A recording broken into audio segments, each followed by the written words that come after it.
What's up, fam? 3 big headlines dropped this week, and we talked about them, right? And they're all attacking you from a different perspective. Let's talk about 5% savings, the Fed holding rates hostage, thanks Trump, and private equity bleeding your kids' sports fund dry, as well as a little bit of what's going on with the Israel-Iran war and how we're getting involved. So stick around.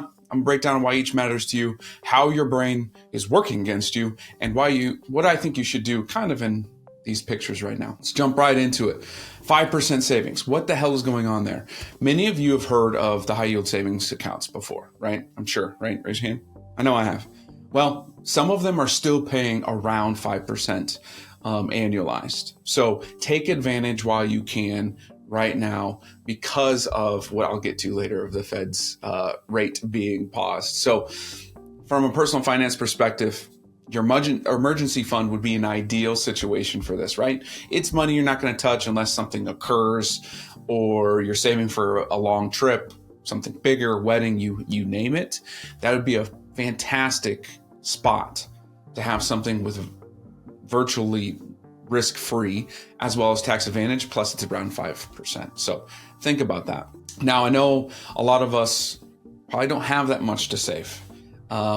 Now is the time to start thinking about that too. I know we have groceries getting more expensive. We have literally everything else going up as we speak, and gas and all that things that we'll hit to later as well.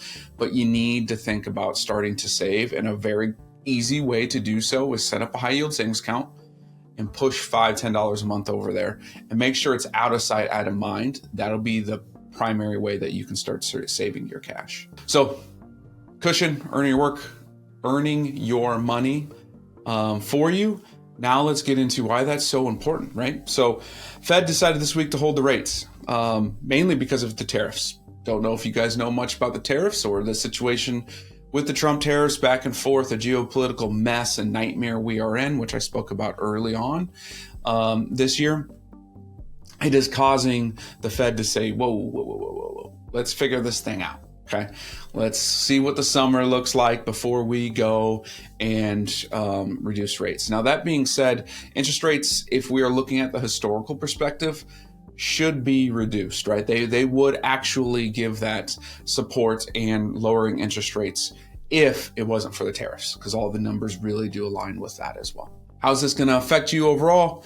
Well, the variable rate on your debt is still going to stay higher. Right? We're all used to the 2s and 3% on our mortgages and everything like that. Guess what? It's going to stay a little higher as we speak, and we got to figure that out. So understand that this is a warning shot, a pause, if you will, for the Fed to say, hey, we're going to take our time and look at what's going on and how this is going to affect everybody without just jumping down to it. I will also say this is Jerome Powell is not going to fold to Trump. It's just not going to happen.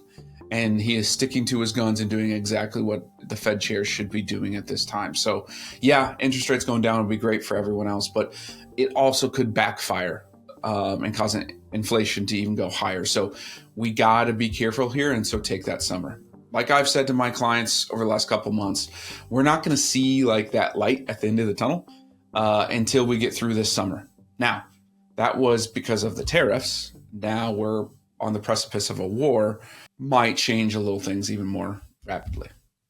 Now that we lead into that war, right? So early on this week, I did a video about, hey, World War III is not coming. I want to backtrack just a little bit on that. We could be in the middle of World War III right now, right? If you look back at the other world wars, they didn't really put a date on it. They went back and retroactively did it. It's not like someone's sitting there and going, and go. World War III, World War II, whatever it is. So we might be in the middle of it. What I was saying and what I'm alluding to within the Israeli-Iran conflict, it's probably war at this point, is that the markets have not seen it like it is a war. Money moves before the breakout of things happen. Ask me why. Then I got to put my, tinfoil hat on, because ultimately, for some reason, money knows what's going to happen in the world before we actually see it happen. Don't ask me how that works, but that's what happens. So right now, the markets and everything are not showing and screaming at us that the World War III, is on the precipice of just blowing up in front of us. That being said, this wishy-washy going back and forth with Trump saying, hey, we're cleared to start war and bomb Iran, or I'm not going to wait 2 weeks. That's going to cause us, again, back and forth. And that's what we've been doing all year long of like, we're doing this, we're not doing that. We're doing this, we're not doing that. When are we going to do this? But we're not doing that. And ultimately, it's causing chaos. And that chaos is good for making money for some people. But for the everyday people like us, we kind of want to see kind of a light at the end of the tunnel and working towards something. Whether that's good or bad, kind of need to see what's going on. So that's what we're going to be seeing through this summer. Maybe here in the next couple weeks, maybe next week's episode, I'll have an update and be like, hey, this is the shit that went down. But ultimately, that's what's happening. When war starts as well, oil prices go up. Oil prices go up, it's going to hit your gas. So think through that. Speaking of gas, kids, these damn kids' sports. Woo! No one put that in the manual of how much kids' sports cost. And it's only going to get worse. I'm here to tell you.